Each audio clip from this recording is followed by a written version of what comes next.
Hello. How y'all doing? Greetings, greetings, greetings. Hey, move back, Velvet. My dog. She's always up in my face. How y'all doing?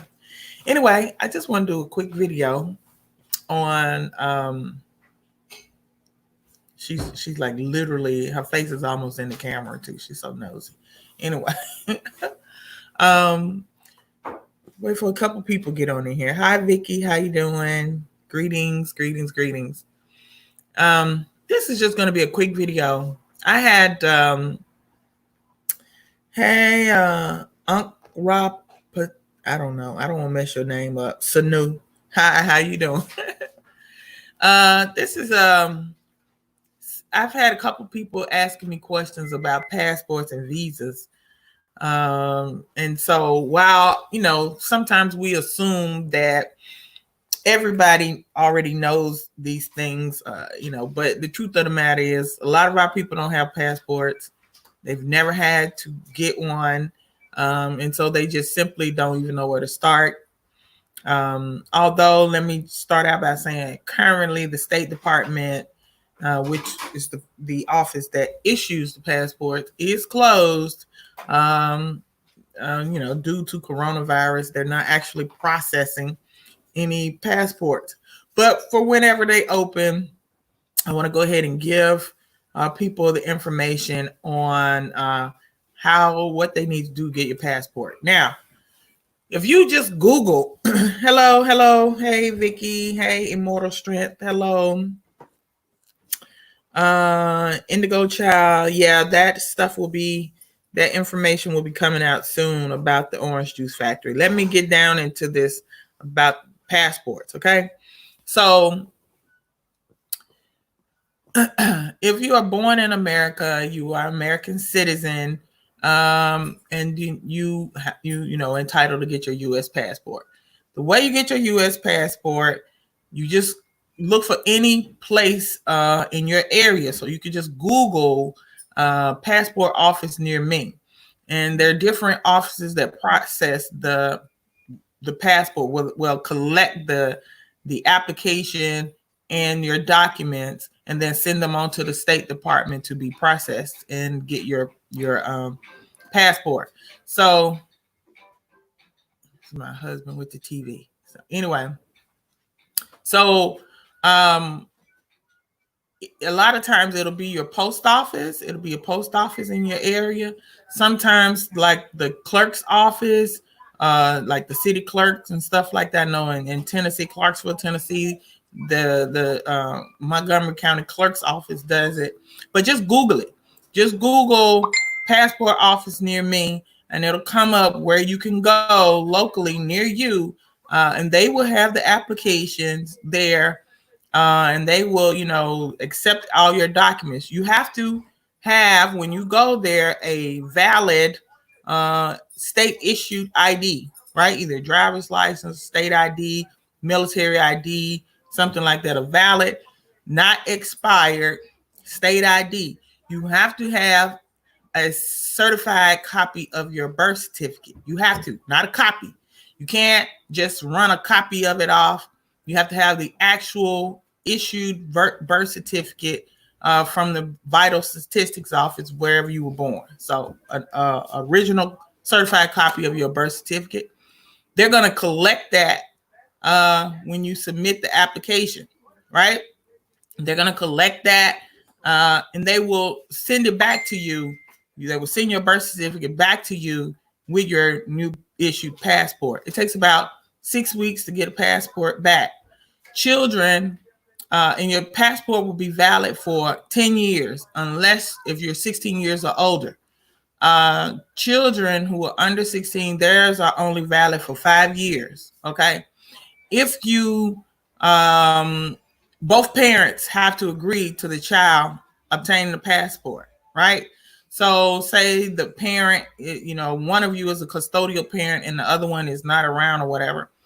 So there's a consent form. They also have that the non-custodial parent has to sign and submit their documents. They have to get it notarized. They have to send a copy of their ID front and back. and they basically have to say that they know that you are getting a passport for the child, and they, they are okay with, they consent to it. So be prepared for that. If you have a bum ass absent parent, and it's going to be difficult for you to get that consent form. Now, what I have helped others do is, you write a letter explaining, like, you say, I don't know where this person is, or they don't pay child support, they're not active in the child's life. So, and you have to sign that and notarize it and put some language in there, like what I will put into other people's forms when they, have this problem with the other parent, is they don't participate in the child's life, they don't pay child support, they don't come see the child, I don't know where to find them. And my child should not be denied the ability to travel and experience the world because they have a loser parent. You know what I'm saying? Put something like that in the letter and send that off with the application. And every time I've helped somebody, do that, the child has been given the passport. So, but you should try to get consent. If you can, get that person to go ahead and sign, and it'll be notarized. All these forms are online at the State Department as well. You can download them even before you even go. But the forms generally will be wherever, at that office that process those. They have them at the passport, at the post office, whatever. And you need a passport size photo. I know at the post office that process the applications, they take the photos right there. But in case, someplace doesn't, you can go to Walgreens or CVS and get a passport size photo made right there. Now, in terms of, there are some classes of people who are not going to be able to get passports. And let me read this to you all so you can be prepared for this. Drug offenses. The U.S. denies passport to individuals convicted of a federal or state drug felony if the individual used a passport. If the individual used the passport or crossed an international border while committing the offense. So, and it says certain misdemeanors involving drug offenses, convictions may be grounds for denial as well, should the Secretary of State that decides that denial is appropriate. This does not include first-time misdemeanor charges solely for possession of a controlled substance. The period of ineligibility ends when the person has served his prison sentence or is no longer on parole or supervised release from prison. So if you committed a drug offense, internationally, with with a passport, traveling and moving drugs around, you got caught and convicted for that.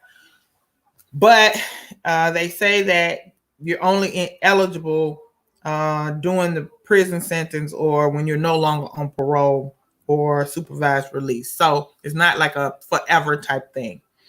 Child support. Any person who owes more than $2,500 in child support will be ineligible for a U.S. passport. Individuals who owe back child support must contact their state agency to arrange payments of their arrears before beginning the passport application process. Once they've made acceptable arrangements for payment, the agency will contact the Department of Health and Human Services. The department will remove the individual's name from its list of those in arrears and inform the State Department, who will verify the removal. At this point, the passport application process may begin. So if you are in arrears of your child support, if you're behind more than $2,500, you got to go get that arranged. You got to go make some arrangements to get that, start making a payment plan or something so that your name can be taken off, because they will not issue you a passport if you are more than $2,500 behind in child support. Okay? So make sure you get that taken care of. The Department of State denies a passport when there are outstanding federal or state warrants for applicant's arrest. or if a condition of an applicant's parole or probation is that the individual remain in the United States. Crimes that include such restrictions include sex offenses. The U.S. will also deny passport to individuals who have arrest warrants or felonies issued by foreign countries. When the State Department is aware of such warrants, and to applicants whose extradition has been requested by foreign governments. So, I mean, that's pretty self-explanatory. If you're on parole or probation and the condition is that you have to stay in the U.S., they won't give you a passport. If you have outstanding federal warrants, state and federal warrants, they won't give you a passport. Okay. If another country has asked for you to be extradited, meaning brought back to their country, then the U.S. will not give you a passport. Minors and incompetence. In order to protect children in cases of abduction or custody disputes, when non-custodial parents may try to remove them from the country, the State Department requires both parents to appear in person with the child to apply for a passport.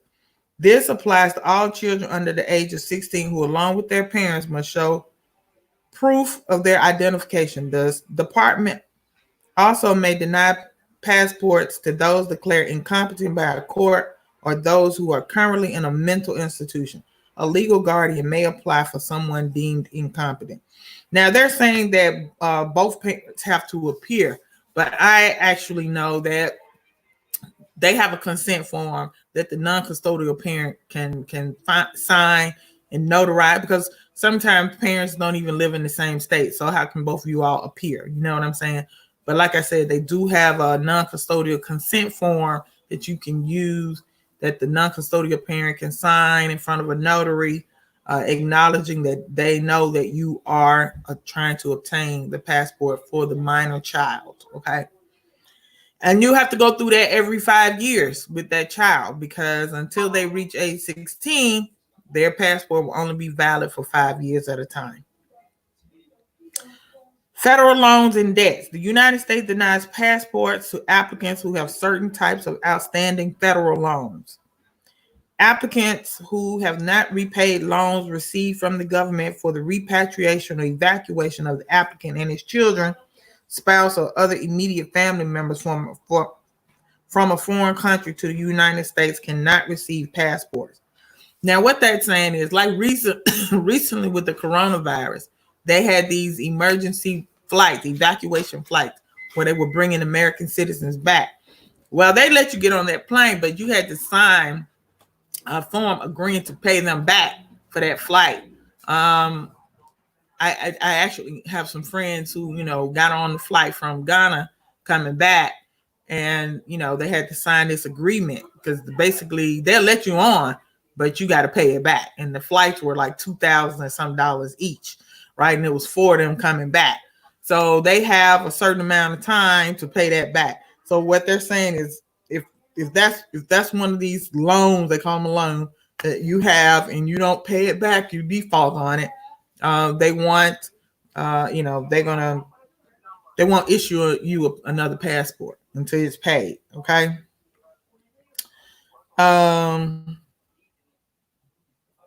States cannot receive. Let me see. Applicants will not receive passports if they have not repaid federal loans for emergency medical care, dietary supplements, and other emergency assistance, including that given to an applicant's immediate family members. So if they did something for your immediate family member, like your spouse or your child, you don't, you have to pay it back, right? And if you don't, they're saying no. So there's a couple other things on here.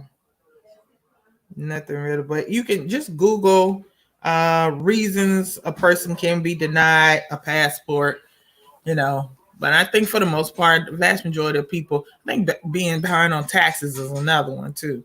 I think it's, last I checked, it was like $5,000. If you owe more than $5,000 to the IRS and you're in default, or you don't have, you need to be making a payment plan. If you're on a payment plan with them, then of course they won't stop you. But if you're just not paying and you owe, then they won't issue you a passport. Okay.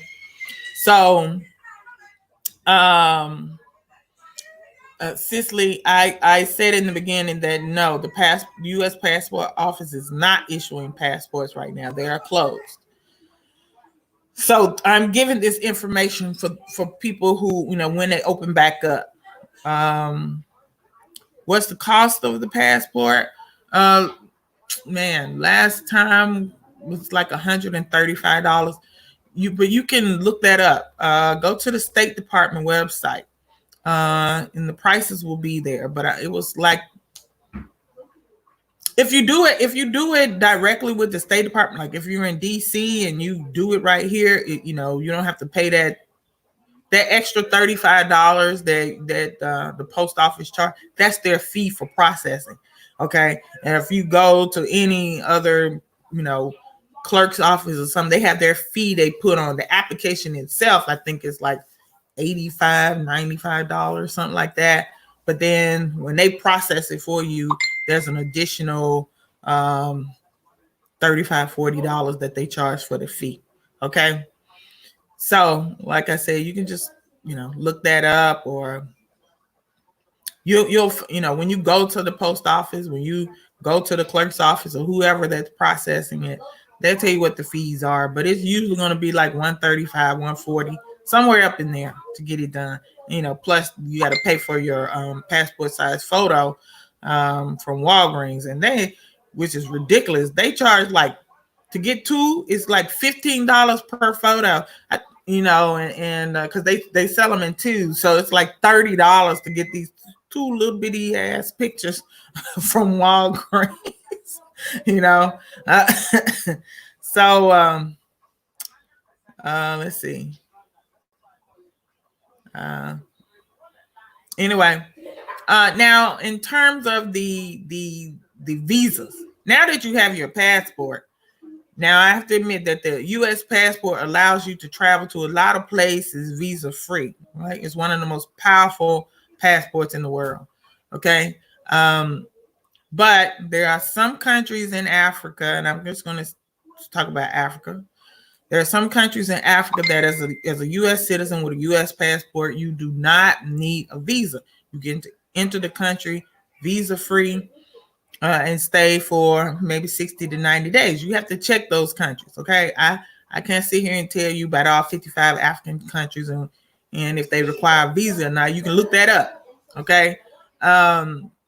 So some countries you can get to go in without a visa. Some you have to pay.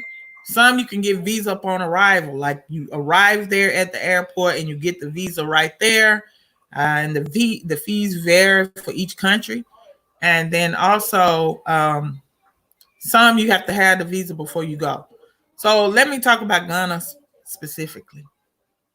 But you can do your own investigation research on individual countries. But I'm going to tell you what I know about Ghana specifically. Okay. So there's the Ghana consulate in Houston. There's a Ghana consulate in New York. And then there's the Ghana embassy in DC. You get the application from those places. You can go online to the Ghana Embassy website and download. Now, Ghana Embassy is also currently closed. They're not processing any visas right now, okay? Because now I don't know about the consulates, but I know that the embassy is closed here in DC. So I don't know when they're going to start processing again or when they're going to open back up. But with Ghana, you cannot get on the airplane if you don't already have a visa. They will not even let you board the plane. So don't waste your time. And you got to have a visa. Okay. I know because I've literally had a situation where I thought that I could just go there with my kids and get the visa when we arrived. And they wouldn't even, I had my visa already, but they wouldn't even let my kids get on the plane. They said no. So they had to rebook our flight for the following day.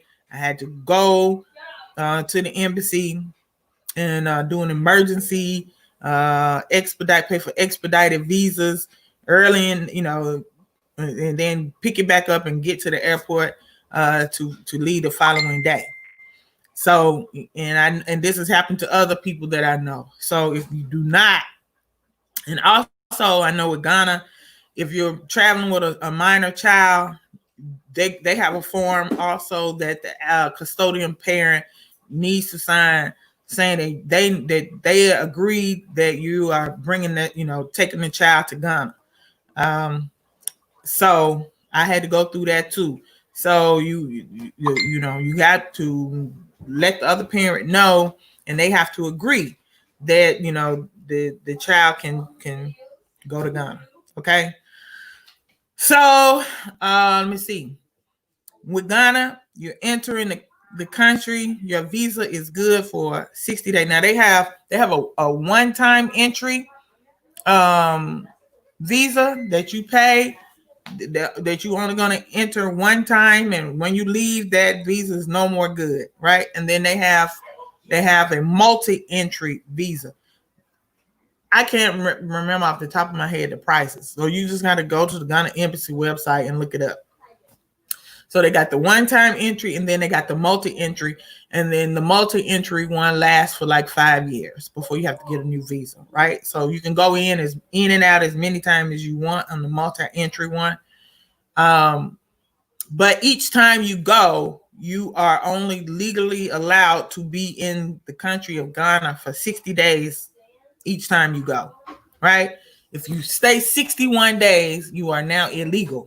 You are in the country illegally. Okay.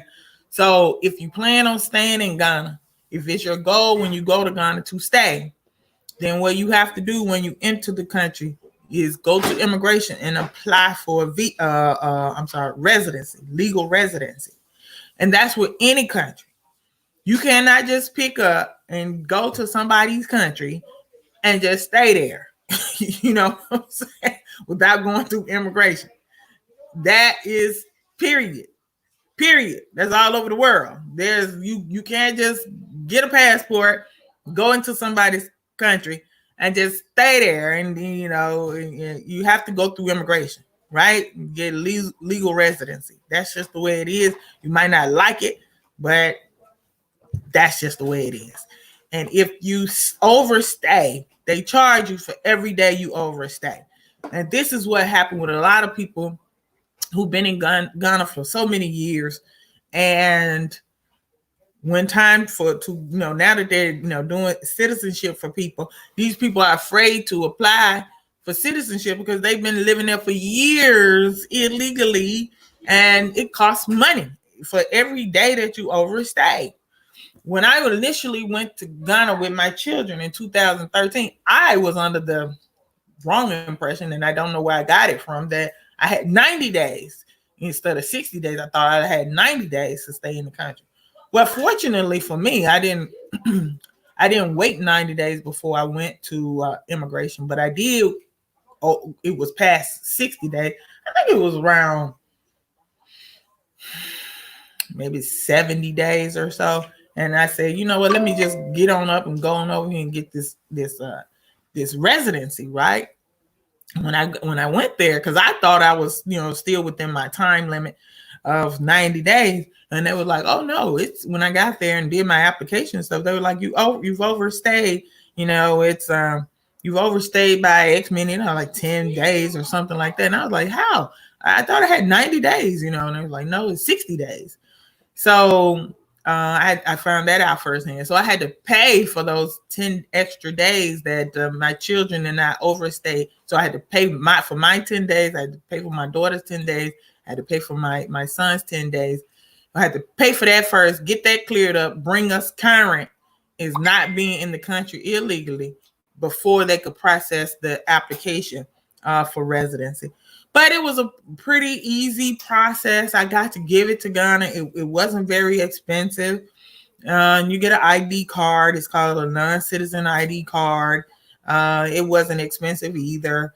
I think total for each of us was, about $200, that I paid with, I think it was less than $200 actually. the residency application wasn't very expensive, and you know, I'll get into what you need for legal residency on another video. But right now, I just want to talk about the fact that I know a lot of our people. If you never see, I grew up in the military. I've been traveling all my life with my mother, so I just assume that people know these things. But it's come to my attention because a lot of people have been asking me, and it's kind of threw me off because I'm like, how do people not know this stuff? I thought it was basic, but if you don't know, you just don't know. If you haven't been exposed, you just don't know. It is what it is. So, let me see. Somebody's asked me, Sister Y'all, did you receive shots when you first went? Listen, y'all want to try to make me incriminate myself on here, and I don't want to incriminate myself. All I'm going to tell you is I got a yellow fever vaccination card.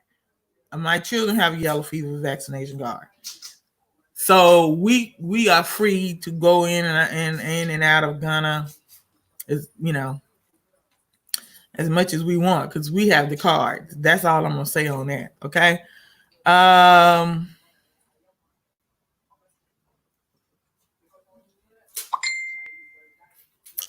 don't know what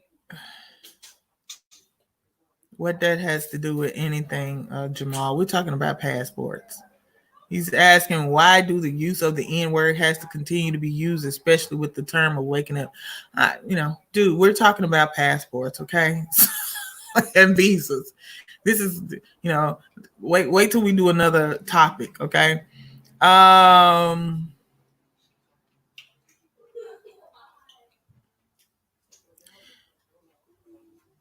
Meet you. Do you need a consent form for the non-custodial parent for the visa? Yes, that's what I said. I said that with Ghana, I don't know about any other country, but with Ghana, yes, they have a form. If you go to their website, there's a form that the non-custodial parent must sign, acknowledging that they consent to you taking the child to Ghana, and that the child being able to travel to Ghana. Okay.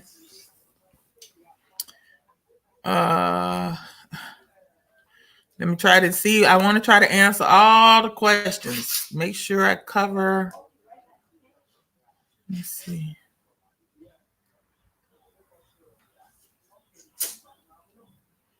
Have I not answered?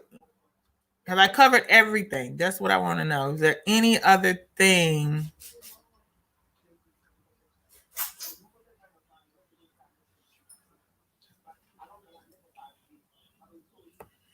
Let me know if there's any other thing that you want asked about this before I close out.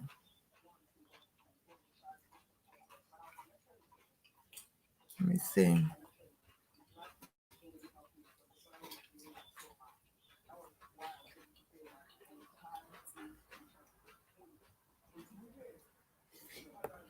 No, at the airport, no, now let me just say this.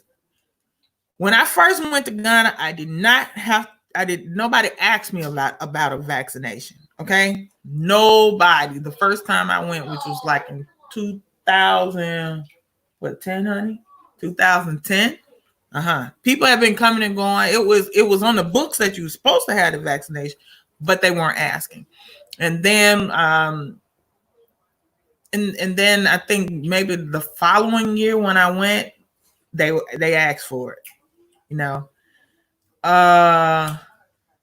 then when I went back with the children to stay in 2013, I was prepared. I knew, but you know what? Let me just say this. I ain't gonna listen. I don't even want to say on video, but all I'm telling you is they say you need it, and now when you enter at the airport, when you get off the plane, now when you get on the plane, you have to have a visa. When you're leaving the States, you have to have a visa. The airport here in the States is not going to ask you about your vaccination card.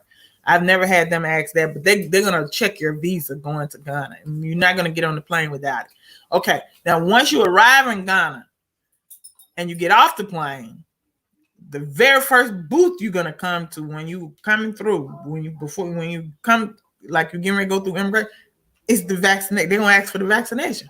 You're gonna have to show them something, right? So it is what it is. They ask. You got to show it. If you don't have it, you're gonna get the vaccination right there in the airport. Okay. I think it was like $25 last time I heard. I don't know if that's changed, but it was about $25 a couple of years ago. So it is what it is. But I mean, it's cheaper over there, because I do know some people who've gotten the yellow fever vaccination here, and they're paying like $80, for the shot. So it actually is cheaper if you just get it in Ghana. Let me see. Hey, which is an ID citizenship? Claudia, I don't know. I don't know what you're referring to. Can you book a flight now to Ghana and wait for the embassy to open? Sure, you can book a flight. From what I saw online, you can still book a flight, but you can't. I mean, booking a flight and you don't really know if the flight's gonna go. You don't know when Ghana's gonna open their borders, because right now the borders are closed, and the president hasn't made any announcement about when it's actually going to open up for international flights. So I wouldn't be in no rush to book a flight personally right now without knowing what's going to happen. You might as well just chill out and wait. Why book a flight? You got, if you were to book a flight now, I would definitely buy that additional insurance that they sell for cancellations and all that stuff, because you just don't know. There's no way for any of us to know what the situation is going to be like. So why book a flight? That's my personal opinion, though.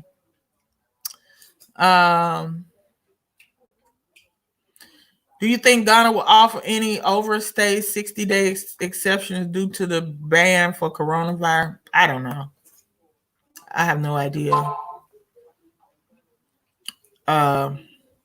I think that if you're in the country and you need to go to immigration and talk to them and figure out what needs to be done, if you're over there and you're more than 60 days and you can't leave, you need to, go to immigration and let them know that you're there. And, I'm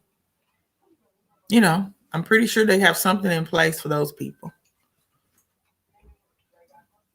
I'm pretty sure they'll probably just extend the visa. You know what I'm saying? Because they can do that. They'll just stamp your reentry or something, so that your days will start over. Yellow fever shot, and what other type of shot? Ghana only requires yellow fever. On that, did you explain side effects? I don't know about any side effects to yellow fever. That's beyond my knowledge. I don't know. I've never heard of anybody talking about having any, but I know the effects of getting yellow fever. So I'm talking about getting the actual disease, yellow fever, that some people die from. I know that, but I don't know about the side effects from the vaccine. There may be some. I don't know. I haven't heard anybody complain, but I know plenty of people who've gotten the yellow fever vaccine, and they haven't said anything about any side effects. Antonio May says that Ghana president is supposed to address the nation today and update us. So there you go. Pay attention to the news coming out of Ghana.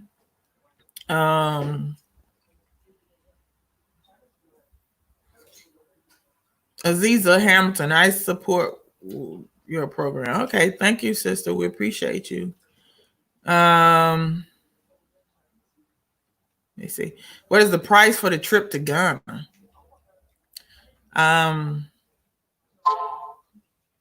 You have to search airlines and see what their prices are. I don't know. I mean, depends on when you travel. Depends on the time of the year. I mean, everything is pretty much changed now, though, because of coronavirus. So I'm pretty sure a lot of things are going to be different for a while with the price of the tickets. But you just got to go and check price of tickets,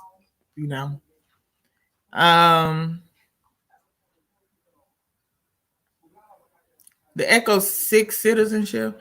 That, from what I understand, we go to State of the African Diaspora website. I think they have the application for the ID card on there. State of the African Diaspora. Yeah, just go to State of the African Diaspora and they have the application for the ID card. I hear they have pharmacies to get something for malaria in Ghana. Yes. Listen, malaria is something that's very prominent in African countries. So the medicine for it is readily available at any pharmacy shop, and pharmacies are everywhere. I mean, they're just over the counter. Malaria medicine is over the counter. So you don't have to do anything. You don't have to make a doctor's appointment. If you start feeling bad, feeling weak, and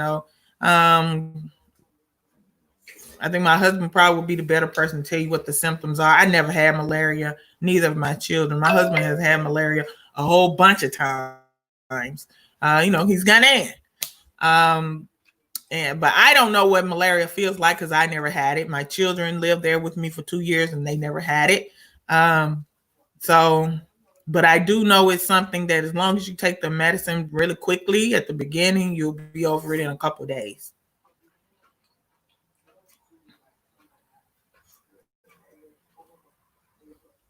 Let's see. I think that's it. I think I've addressed everybody's questions. So I just wanted to, put this out because it's easier for me to put out the video explaining, the process of the passport rather than addressing individual people, every day or every other day. So people can just watch the video. If you all don't have any other questions about the obtaining a U.S. passport, and like I said, for each country, there's a different requirement. Look up, I think Gambia. In Gambia, I think you don't need a visa to enter the country. I think you can just go to Gambia, but you can verify that. Just go online. All of these countries have embassies. Go to their, just put in like Gambia embassy. Just Google it. Or put in Ghana embassy. Or put in Senegal embassy. And if all the information about what you need to, be in their country and how long you can stay in their country, et cetera, is on their websites. Okay. I don't know. Listen, all I know is I would have to look for it. So hit me up afterwards. And I'll ONAC is asking for the State of the African Diaspora website. I just assume if you Google State of the African Diaspora, it will come up. But if not, give me a shout afterwards, and I will get the right link for you from Vice Prime Minister Couture. Okay. Gambia, you do need a visa if you have a U.S. passport. Okay. All right. Well, I wasn't sure. I know there are some countries you don't. So just look those up. Look them up. All this information is available online about which countries you can enter with without a visa, how long you can stay in the country once you enter. All of that stuff is online. So just Google it, people. Thank you. Oh, thank you, Sister Shayla just posted it. Let me see.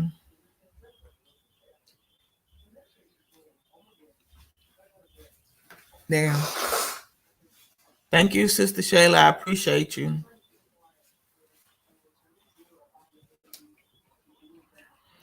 It may be Baba Ajamo is saying that he thinks Gambia is visa upon arrival. It may be. And like I said, all that information would just go to the different countries' website, and they will tell you, what the requirement is for entering their country. Okay. All right. All right. That's it. If there's any other topic that you all would like for me to do, something on, let me know, and I'll, I don't have a problem with doing it. Okay. Enjoy the rest of your Sunday.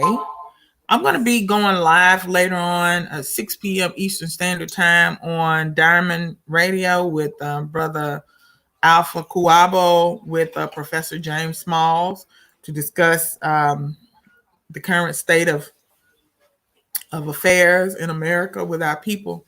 So make sure y'all check that out. Okay, I posted the link on the Sankofa Facebook page and also on my Ewoya Santawa page. Okay. All right, guys. Love you. Peace. Black power. Bye-bye.